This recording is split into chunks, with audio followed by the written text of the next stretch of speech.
ऋषि मुनियों की पावन धरती, देश धर्म का नाता है।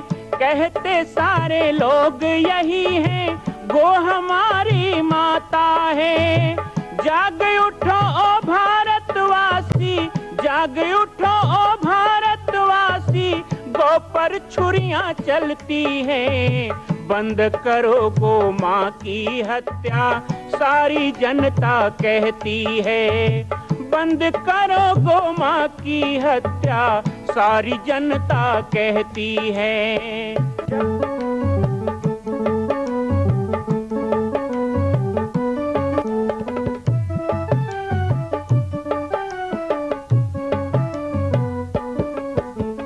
जगह जगह पर बूचड़ खाना, लाखों गौएं कटती हैं। किसे सुनाए व्यथा हमारी, नैना नीर बहाती हैं।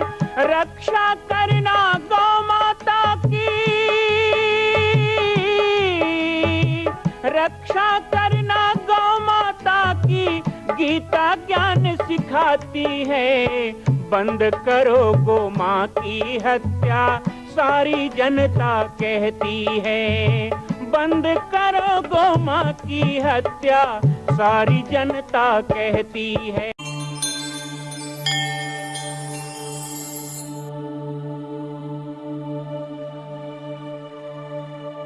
गायें समृद्ध होती हैं। आज सुरभि यज्ञ का अर्थ क्या हुआ? सुरभि यज्ञ का अर्थ यही हो गया ना कि गौवंश की पुष्टि के लिए हम यज्ञ कर रहे हैं। क्योंकि बहुत बड़ी समस्या है कि धीरे धीरे धीरे धीरे जैसे धरती में रासायनिक खाद डलने लगा, गोबर खाद कम होने लगा, जैविक खाद कम होने लगा, धीरे धीरे जैसे अन्न केवल पेट भरने लग गया, पेट भरने के लिए अन्न हो गया, पैसा कमाने के लिए अन्न हो गया, अन्न की गुणवत्ता घटने लग गई, स्वादिष्ट नहीं रहने लग गया अन्न। अब पहले जैसा स्वाद नहीं है, कहते हैं न चावल में स्वाद है, न दाल में स्वाद है। और सब्जी तो मैं इधर देखा हूँ कई घर में का लगाए हैं, बोले गोभी लगाए हैं, भाटा लगाए हैं, सेमी लगाए हैं, बोले फार्म में। मैंने कहा तो आप तो खूब खाते होगे। बोले नहीं, अपने बागी का हम नहीं खाते, इतना खातू डाले उसको क्यों खाएंगे। मतलब जो आप खुद बोए हो खुद खाने लायक नहीं है, तो पैसा कमाने के लिए ही बोए हो, ऐसा हो जाता है। तो धीरे धीरे अन्न की गुणवत्ता घट रही है, धीरे धीरे धरती में उर्वरा शक्ति कमजोर हो रही है, क्योंकि जैविक खाद नहीं है, केचुआ खाद नहीं है, गोबर खाद नहीं है, रासायनिक खाद ज्यादा डालते हैं। वैसे ही धीरे धीरे गायों की क्षमता कम हो रही है। मैं आपको बताऊं, गाय पहले यही गाय अच्छा दूध देती थी।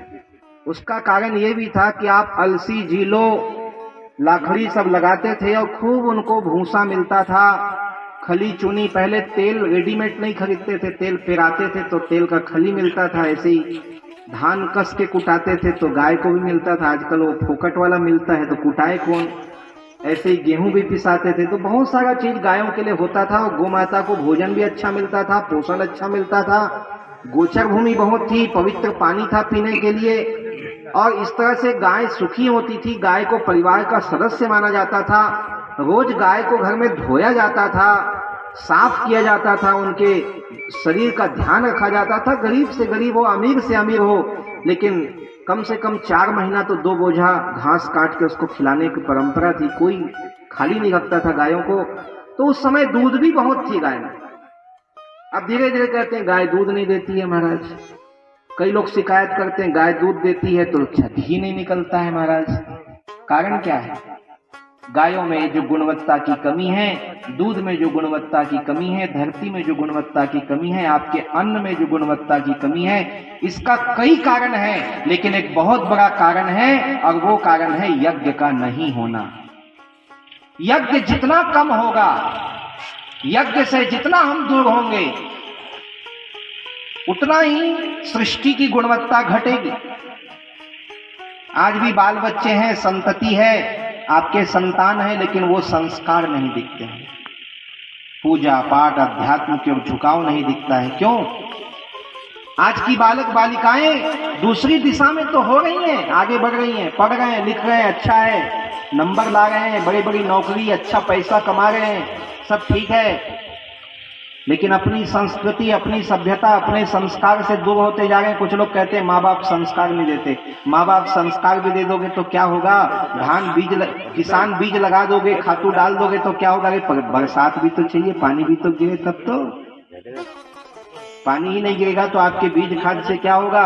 ऐसे ही माँ बाप संस्कार तो दे दोगे, लेकिन इस पर्यावरण के प्रदूषण को कैसे दूर करोगे? यहाँ हवाओं में संस्कार होता था, यहां वायु में संस्कृति फैली होती थी, लेकिन आज कुसंग ही कुसंग दिखाई देता है। बिगड़ना और भटकना ज्यादा है, सुधरने और बनने वाले कम। क्यों?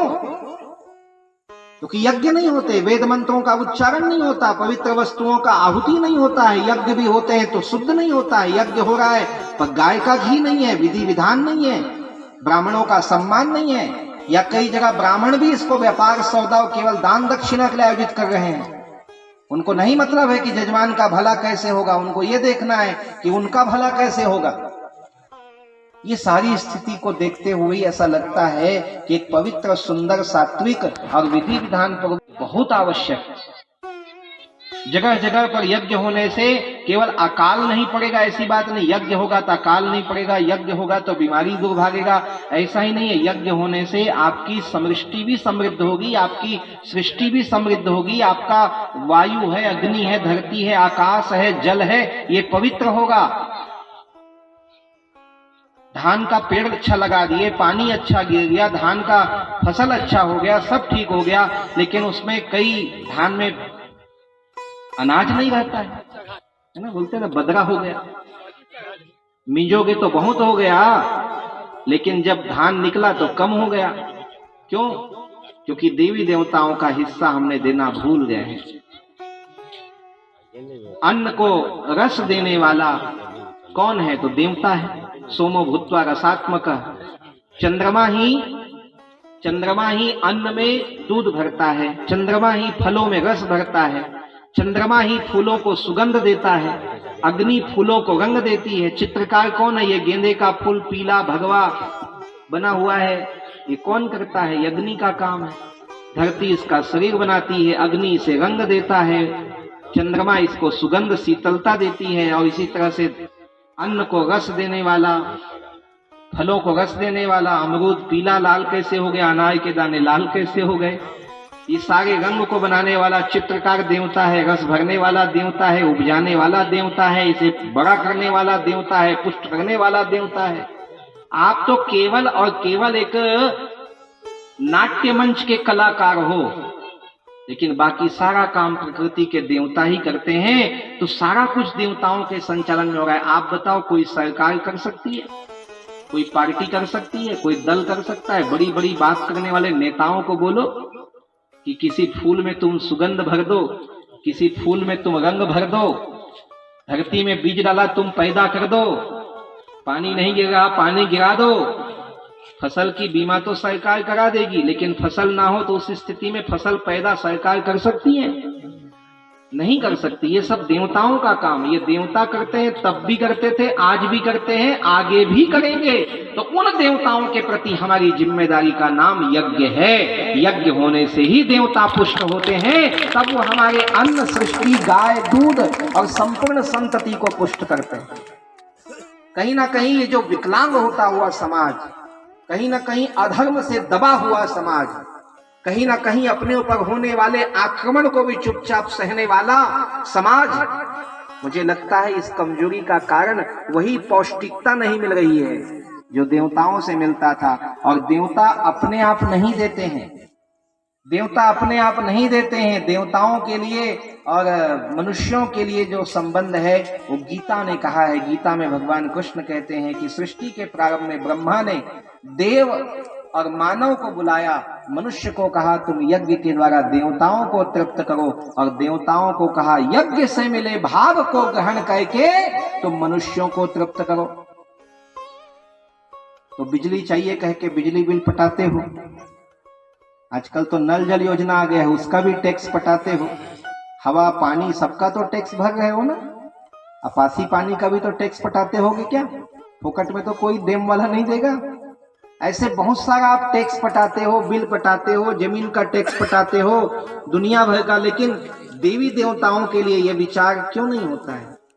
यदि ये विचार होता, पहले होता था, इसीलिए फसल पकने के बाद यज्ञ किया जाता। ये संक्रांति जो होता है ना, मकर संक्रांति, संक्रांति काल, ये पुण्य जन काल है, ये पुण्य काल है। संक्रांति काल पुण्य मुनि क्यों बनाया? कि देवता उठेंगे, देवता सोएंगे कभी क्या? लेकिन देवउठनी के पहले पुण्य काम नहीं करना है, क्योंकि उनको पता है कि देवउठनी तक के हाथ में फसल ही नहीं है, ठन गोपाल है, तो क्या पुण्य काम करेंगे? तो कहा भाई पहले फसल पक जाए, नया फसल आए तो कार्तिक पुण्य मनाओ, अगहन में यज्ञ करो, संक्रांति में यज्ञ करो, उसके बाद शिक्षरा पुण्य आएगा तो दान करो, बच्चे बच्चे को दान दिया जाता है। फिर माघ आएगा, माघ में फिर बड़े बड़े यज्ञ होंगे, भागवत होंगे, माघ पूर्णिमा का महोत्सव होगा। उसके बाद क्या आएगा? तो शिवरात्रि आएगा, फिर शिवरात्रि में पुण्य काल होगा। फिर उसके बाद क्या आएगा? बोले नवरात्रि आएगा चैत्र में, तो उसमें दुनिया भर के पुण्य काल होंगे। तो ये फसल जब तक पक रहा है तब तक किसान को कहा गया कि कर्म करो, खेती करो, अभी कोई काम मत करो, शादी ब्याह मत करो, नया मकान का पूजा मत कराओ, कोई दुनिया भर के यज्ञ। लेकिन जैसी देवउठनी होती है तो सारे पुण्य काम शुरू, क्योंकि उसके बाद हमारा फसल आ जाता है। तो फसल आने के बाद पुण्य कार्य से ही शुरुआत करना चाहिए। पहले पुण्य कार्य करो, बाद में सब करो। तो आज घर में कहते हैं पहले फटफटी खरीद तब दुनिया करबे, नवा फसल आए, पहले ट्रैक्टर ले तब बाद में बात कर ले। अच्छी बात है, गलत नहीं है, अपने लिए साधन लेना गलत नहीं है। लेकिन कोई शराब पी के बर्बाद कर रहा है, कोई जुआ खेल के बर्बाद कर रहा है, कोई नाचा करवा के पैसा बर्बाद कर रहा है, कोई दिखावा करवा के बर्बाद कर रहा है। 10 लाख रुपए में शादी कर रहे हैं, 50 लाख में शादी कर रहे हैं। अभी रायपुर में एक शादी हुई, कहते 5 करोड़ रुपए खर्चा हुआ। हमने कहा भैया इतने में तो 200 लोगों की शादी हो जाती, तुम इकट्ठे ही सबका मार दिए भावरी, बताओ।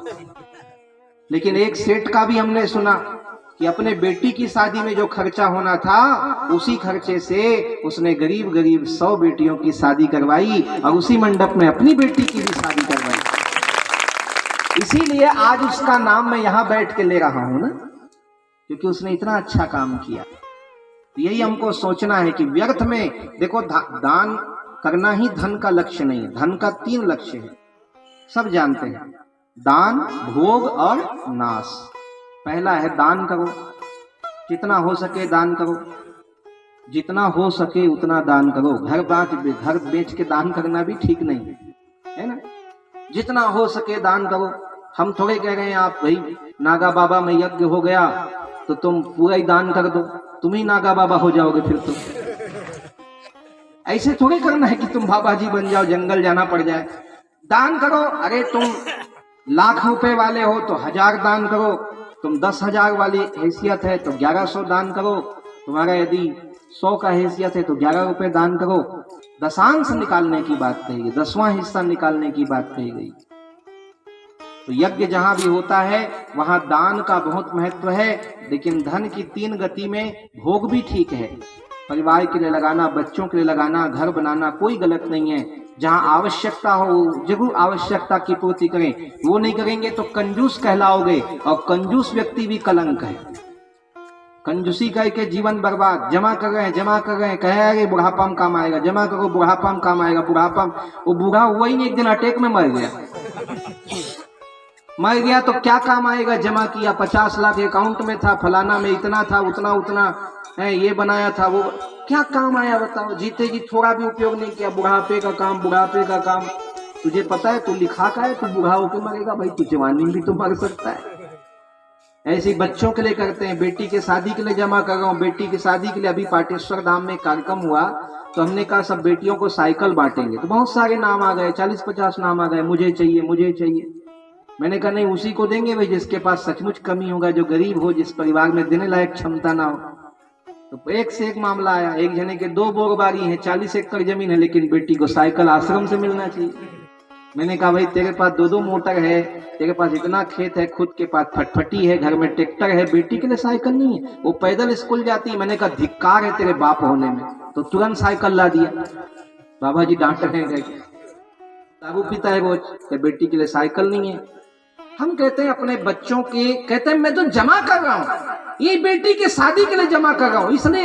अरे बेटी बचेगी तब शादी कराएगा, ऐसे ही मर जाएगी एक आध दिन तब क्या शादी कराएगा? शादी के लिए सब पूत कपूत तो का धन संचय और पूत सपूत तो का धन संचय।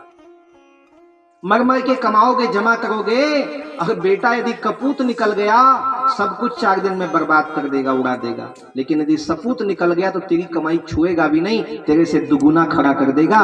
ये होता है संसार।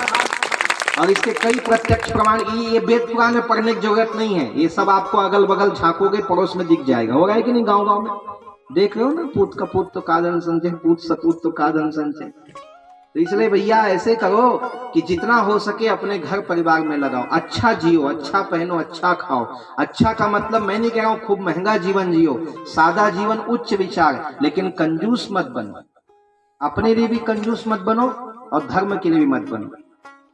इसी तरह नाश की गति में धन को ले जाए उसे रोको। अभी अभी यहाँ पे नीलकंठ जी कह रहे थे धन कौन? लक्ष्मी लक्ष्मी लक्ष्मी। लक्ष्मी है तो लक्ष्मी को क्या करना चाहिए? लक्ष्मी है तो क्या करना चाहिए? पैसा को लक्ष्मी मानते हैं। अच्छा वहां गांधी जी भी तो बैठे हैं ना, लक्ष्मी के लिए कम से कम गांधी जी का तो इज्जत करो। जो बेचारा जिंदगी भर बोला दारू मत पियो, उसी को ले भट्टी में पहुंच जाते हैं। ये तो गांधी जी इधर बाटल देते, गांधी के बलदार दारू मिलत होता। और कई लोग क्या करते हैं, ऐसे चाट चाट के नोट गिनते हैं, उनको भी देखता हूं मैं। गांधी जी थका के तुम्हारे थुक्कल के मारे देखो कि नहीं? देख, लक्ष्मी है तो लक्ष्मी जैसा रखो ना भाई, इज्जत करो ना। पहले के सियानन अभी भी बैठे हैं, सब बंगाली पहने हैं। कौन में खिसा गए थे? हाँ मेरा हार्ट, दिल, हृदय। लक्ष्मी कहाँ रहनी चाहिए? हृदय में। आजकल कौन डाल रहे थे? जीन्स वाले। और बताओ